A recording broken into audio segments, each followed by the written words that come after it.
Hi everyone, my name's Jack Morford and I am a level designer and game designer, and this is my level design prototype for a chapter or level within Half-Life 2. So yeah, let's get into it. So to just very quickly just go over the brief and what my plans was. So it was the idea of making a level for either a already released Valve game or an unreleased completely original IP from Valve. So I chose Half-Life 2 just because of how familiar I am with it and how much I have played it in the past. So it just has to be a 10-minute playable level design with a pip design that I will show in a minute, and playable audio ingredients, so such as maybe it's a jump scare or just basic audio. And a massive shout out to Oliver William Walker, who spent a lot of time putting this together, so none of this would have been possible without his hard work. So when starting any level design or any creative project, first thing I always do is I will do some research and referencing. So I would take a look at the game I'm taking inspiration from, so I'll give it a play. So for this instance, I played Half-Life 2 Episode 2 for around 2 to 3 hours, in which I played the opening chapter where the player has to navigate the caves and the mine shafts. I have also looked at real world referencing, so real life examples of how a mine shaft looks, how it would operate, the spacing, angles, verticality, types of materials, so everything that really goes into the creation of what a mine shaft would be and how I would be able to replicate that within an engine. So when it comes to research and referencing, I personally believe it's one of the most important aspects of any creative level designer, game designer, mechanics designer, to go in and have a look at similar games, rival games, and also looking at real world references. For me, this definitely helped in my creative process on going, okay, so what's going to be the rough layout, how's it going to work, what's the player going to be doing. So it really helped to break up my ideas and what I originally thought would work, and then looking at going, okay, maybe this doesn't work too well, because I wanted this to be quite grounded and quite believable in the setting, rather than going, this isn't believable at all. So not only did I just look at Half-Life 2 for sources of inspiration, I also looked at other games that are in completely different genres, such as The Last of Us, with the first game with the basement generator fight within the hotel, where it puts the player in a very confined space on their own with limited resources, limited visibility. It's a simple enough objective, but with what the level designers put you in, it makes the gameplay a lot more complex, a lot more fast-paced, and a lot more tactical in the way of the player having to think, okay, this is what I have to do, but if I do this, this is going to happen.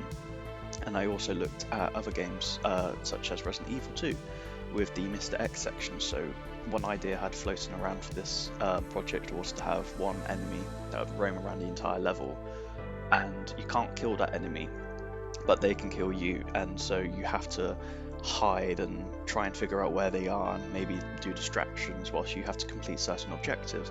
So I really like having the idea of having this looming force, or this unstoppable force that you can't beat, but it can beat you, and it's just this tense moments where it's like, is it around the corner, where is it? So drawing from on that, I also looked at Alien Isolation, which is also another great example of having that tense moment of, where is it following me, does it know where I am, can I hide? So having something like that and then putting it in with a Half-Life game. I know Half-Life Alyx already had something very similar to this, but that was in a VR game, and I wanted to put it in a more traditional environment of Half-Life 2 and how that would work with a first-person gameplay mechanics. One of my favourite aspects of how Half-Life 2 works around its design goals is it never does one thing for very long. So, for example, you're not in a horror environment for very long, you're not in a fast-paced action sequence for very long. It's very cut up, and you have short bursts of adrenaline. So it doesn't feel like anything's feeling like it has to be forced to drag out. Everything feels like it's paced very well. Each level introduces simple mechanics, physics or physics puzzles or some basic enemies, and the game very rarely takes control away from the player. Maybe at the start of the game, and I think at the very end of the game, so maybe 2 or 3 times throughout the entire game where actual control is taken away from the player.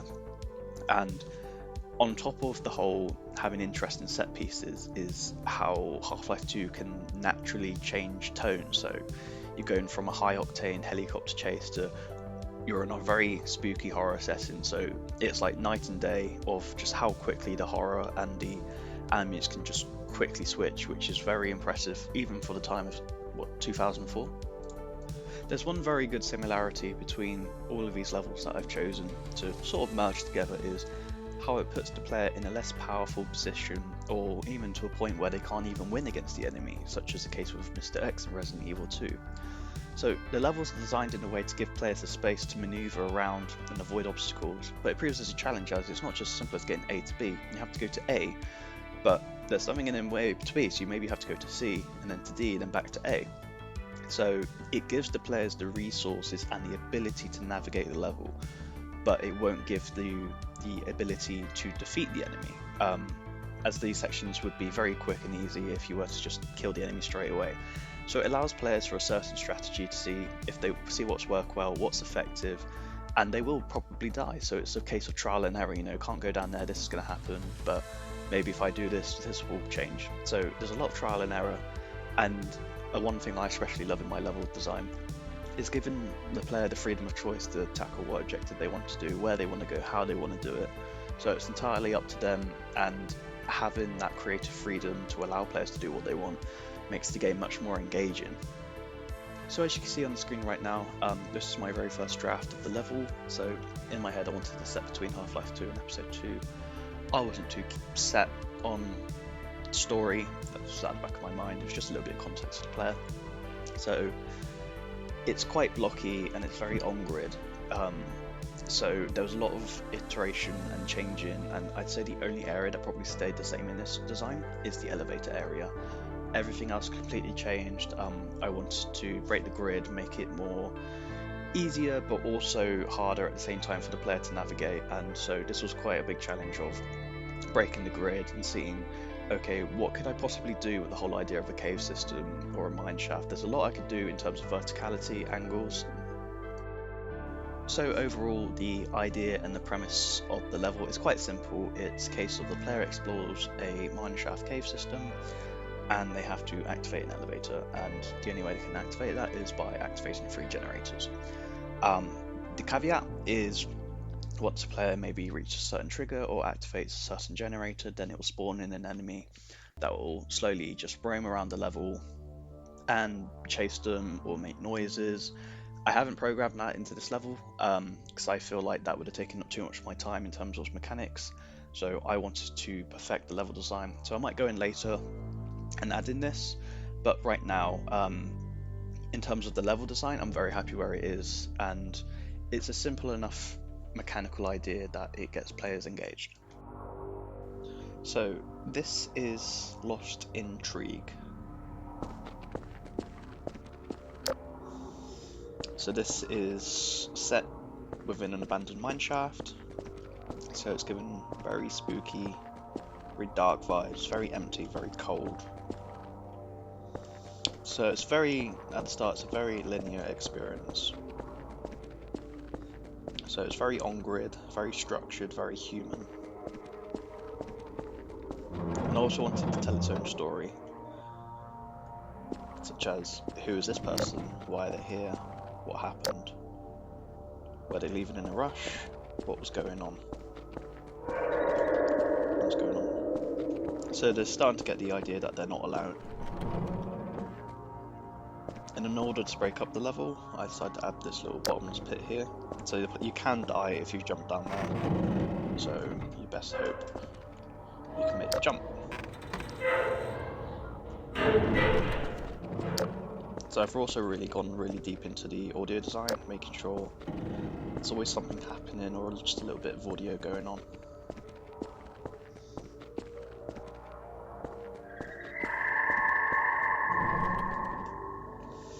And then this is where the level completely opens up, where it's no more structures.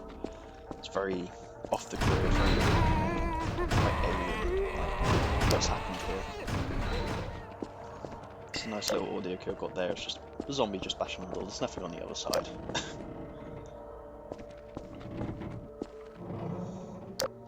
So again, just a nice little break of the pace and move, just go downstairs, jump down.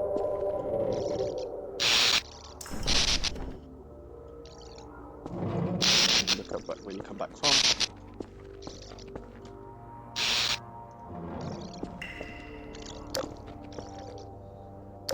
and then the body will fall from the top.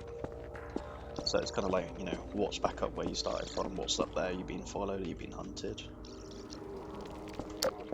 So it's a very large open space, quite a lot of verticality, but now it's quite flat and uneven terrain. So the player's given freedom of choice where they want to go. So it's up to them which mineshaft they want to go down. So we're going to go down. So I wanted to make sure that the level wasn't too dark, but also the player also had to make use of the flashlight. So it's very just thin red light, so it's quite clear, you can see where you're going, but it's also quite mysterious. So then down each of the mineshaft there's going to be 3 extra room cave system areas, so each one wants to be quite unique, so it's quite easy to tell them apart which part you're in. And then the goal for the player is to simply just activate or fix these generators. That's all they have to do. However, the caveat would also be there's a monster running around. So not as simple as it looks. Then here's the next room. So this room incorporates just a slight jumping puzzle, nothing too serious. And then there's the other generator.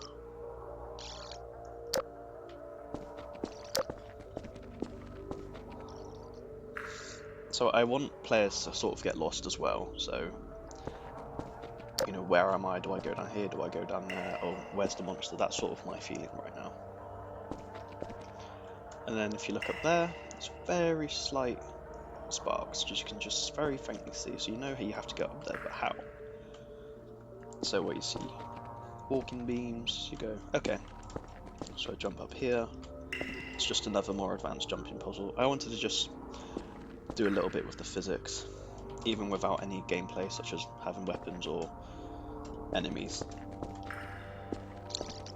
So then there's the other one, then you can just go back down where you came. And if you follow the route around, and it leads you back to where you were, into the main mineshaft. So the idea is you'd activate 3 generators and then possibly this elevator will get working again and send you back to the top, or it might unlock a new area. So it's sort of 3 layers. You've got the main layer of this being the mineshaft, and you can still very faintly hear the zombie trying to break through the door. It just adds a little bit of that horror ambience. And then you've got the second layer here, which is the walkway, which connects to an outer layer. And then you've got the third layer being the main cavern areas. So overall, I'm very happy with this level. It's got a very spooky ambience to it, and I would love to add some more programming into it, maybe even actually adding in the monster itself. I think one area that could probably be improved on is it's literally all just grey, and that's because the asset pack, when I exported it, decided to remove all the materials, and I was not patient enough to spend 4, maybe 3 hours reapplying the materials. So it is a literal grey box, but personally I think having it all grey and no colour apart from just red and grey really does help sell the ambience and the horror vibes of it. So overall, very happy, and especially having Unreal Engine really just shows off how, you know, even simple grey boxes can be very detailed and quite well looking. So yeah, thank you for watching, and I really do hope you give this a download and